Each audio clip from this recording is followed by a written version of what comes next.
we will study about breathing in other animals.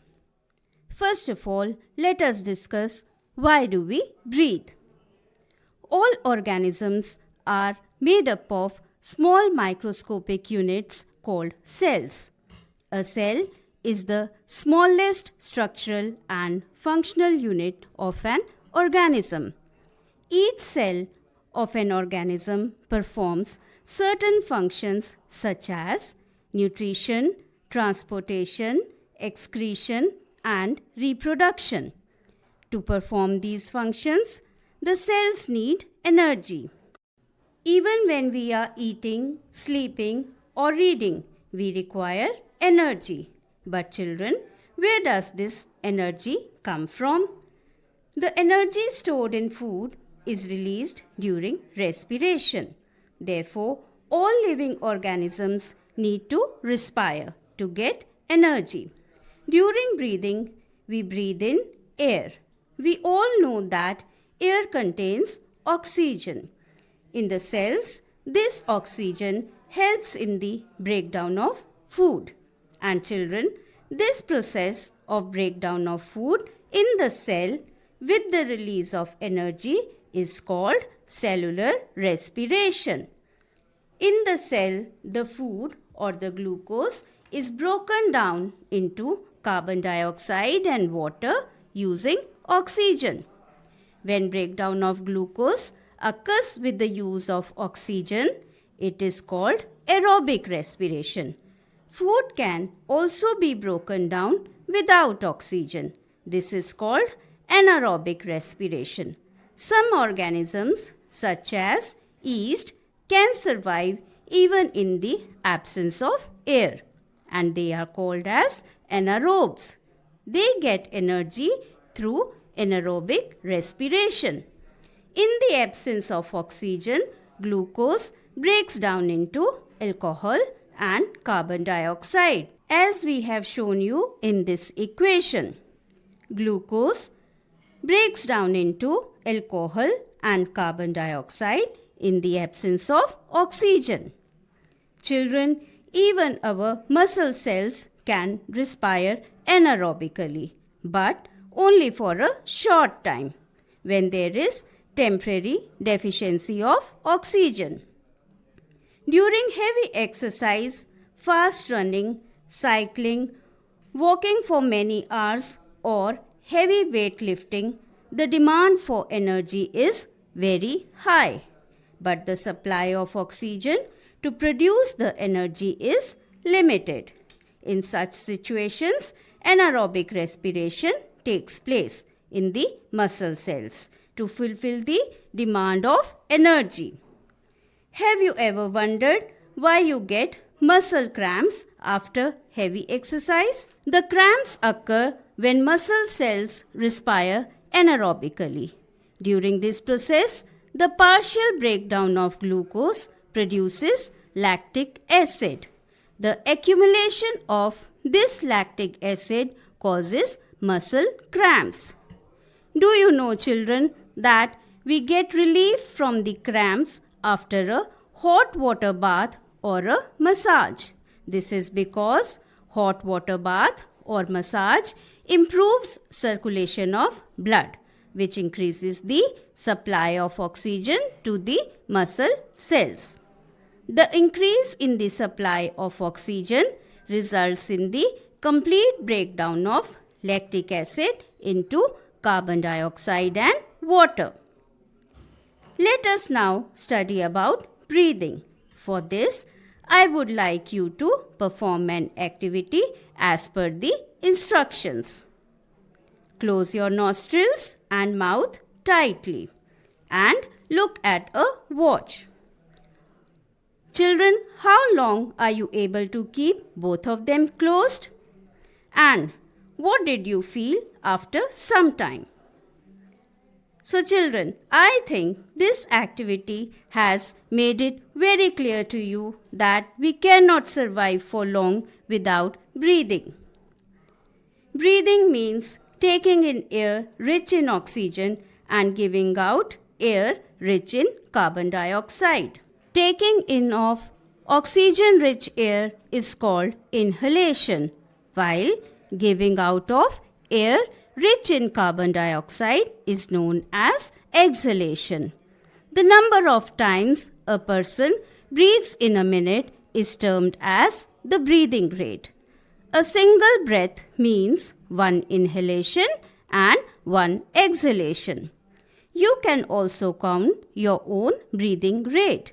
For this, you come in a steady state or at rest position and count how many times you breathe in and breathe out in a minute.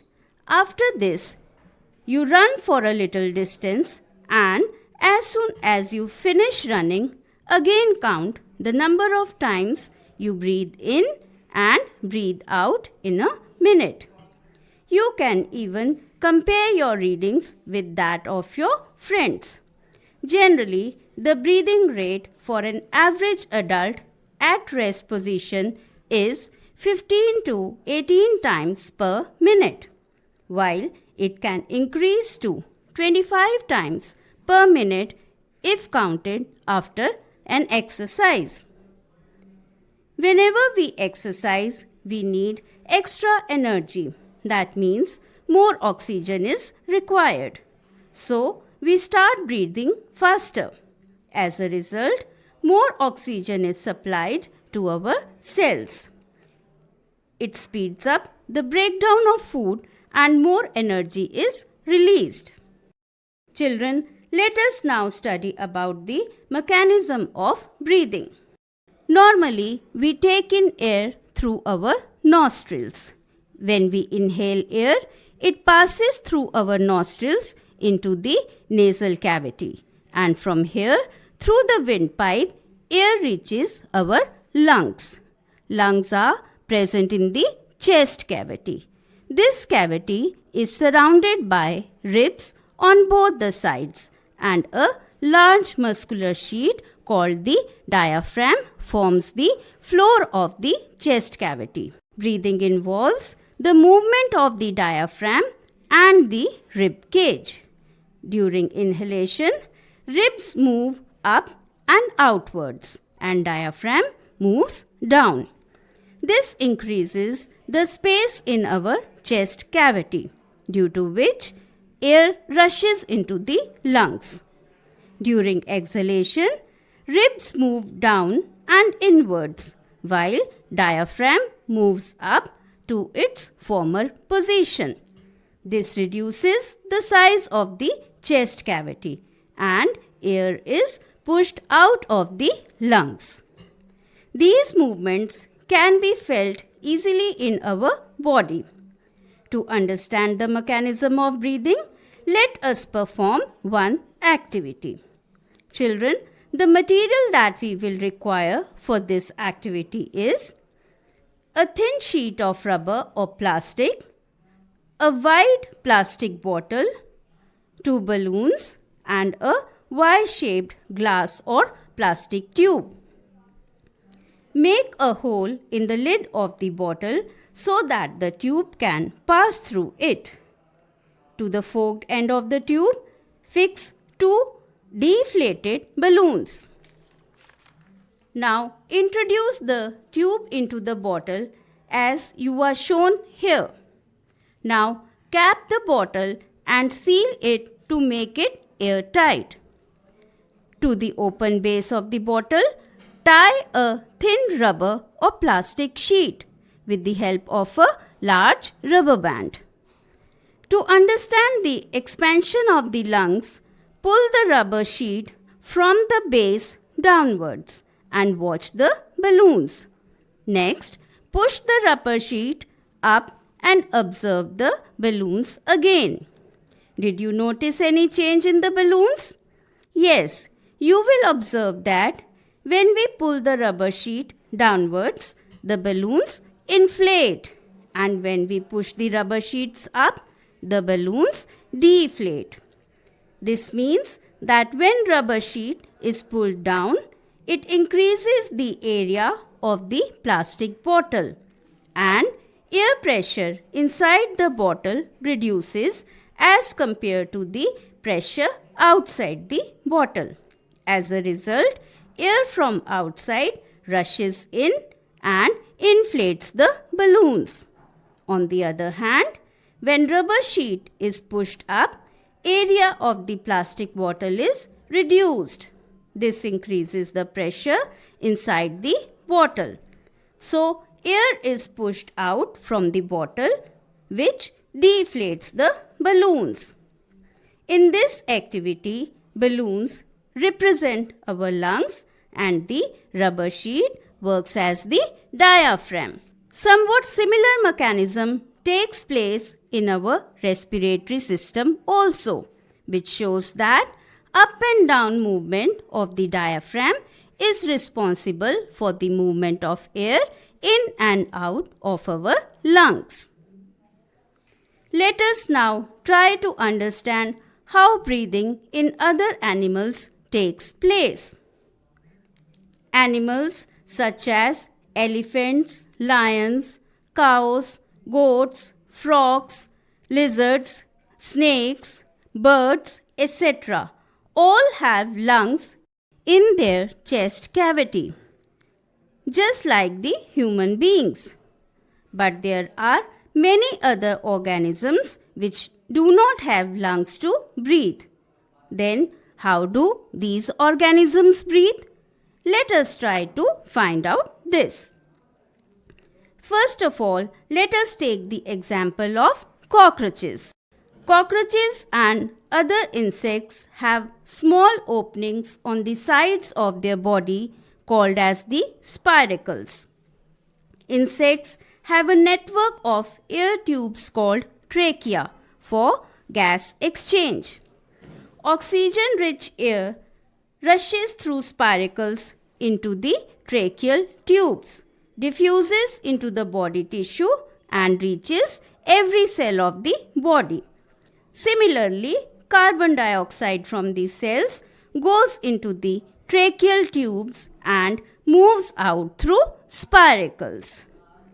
Next, let us see how breathing takes place in earthworms. Earthworms breathe through their skins. The skin of an earthworm feels moist and slimy on touching. Gases can easily pass through them. Let us now study how breathing occurs in animals that live in water. To understand this, let us take the example of fish. Children, you have already studied about the structures called gills found in the fish. The gills in fish help them to use oxygen dissolved in water. Gills are projections of the skin. You may wonder how gills help in breathing. Gills are well supplied with blood vessels which help in exchange of gases. Let us also study the example of frogs and study how breathing takes place in frogs. Though frogs have a pair of lungs, they can also breathe through their skin. That means a frog can breathe through both its lungs and its skin. After this, let us also discuss about breathing in plants. Like all other living organisms, plants also respire for their survival. They take in oxygen from the air and give out carbon dioxide. In plant cell also, oxygen is used to break down glucose into carbon dioxide and water, as in other organisms. In plants, each part can independently take in oxygen from the air and give out carbon dioxide. Children, you already know that leaves of the plants have tiny pores called stomata. These help in exchange of oxygen and carbon dioxide. Like all other living cells of plants, their root cells also need oxygen to generate energy. Roots take up air from the air spaces present between the soil particles. So, we conclude from this chapter that respiration is a vital biological process. All living organisms, animals as well as plants, need to respire to get the energy needed for their survival. Children, let us now quickly revise whatever we have learned in this chapter. Today we have learned that respiration is essential for the survival of all living organisms. It releases energy from the food. The respiration which occurs with the use of oxygen is called aerobic respiration, while the respiration which occurs without the use of oxygen is called anaerobic respiration. Increased physical activity enhances the rate of breathing. In animals like cow, buffalo, dog, and cat, the respiratory organs and the breathing process are similar to those in humans. In earthworms, the exchange of gases occurs through its moist skin. In fishes, it occurs through gills, and in insects through spiracles and trachea. Now I will ask you some questions related to this chapter, and children, I hope you will be able to answer them all correctly. So your first question is, fill in the blank spaces with the correct answer.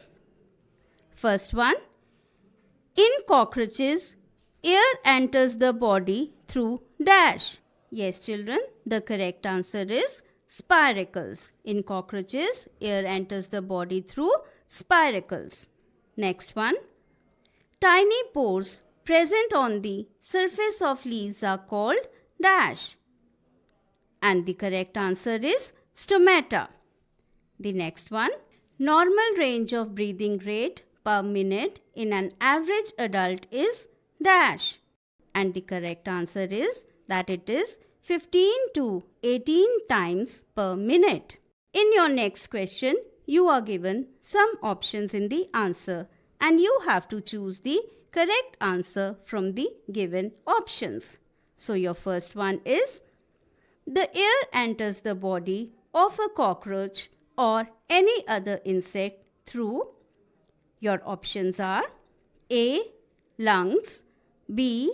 spiracles, C. gills, and D. skin. I am repeating the options: lungs, spiracles, gills, and skin. And the correct answer is spiracles. The next one, you get muscle cramps after heavy exercise due to the accumulation of, and your options are A. carbon dioxide, B. alcohol, C. lactic acid, and D. water. And the correct answer is lactic acid. In the next question, you have been given some statements and you have to tell whether the given statement is true or false. So the first statement is, increased physical exercise enhances the breathing rate. Yes, children, tell whether the statement is true or false. Yes, you are absolutely correct. The statement is true. Next statement, a frog can breathe only through its skin. Yes, this statement is false because a frog can breathe both through its lungs as well as through its skin. In the next question, you have to match the items given in column 1 with those in column 2. In column 1, some organisms are listed, and in column 2, their respiratory organs are mentioned, and you have to match them correctly. In column 1 are cockroach, earthworm, fish, humans. And in column 2, we have lungs, gills, trachea and skin. Children, if you have read the options in column 1 and column 2 carefully, then now let us match the organisms with their correct respiratory organs. The cockroaches breathe through their trachea, earthworm through its skin, fish through gills, and the humans through lungs. In the last question, you are given an equation and you have to complete this equation. The equation is glucose in the absence of oxygen produces dash and dash. Complete the equation and you have to fill in the given two blanks. And the answer is lactic acid and energy. That is, glucose in absence of oxygen produces lactic acid and energy. So with this we come to the end of our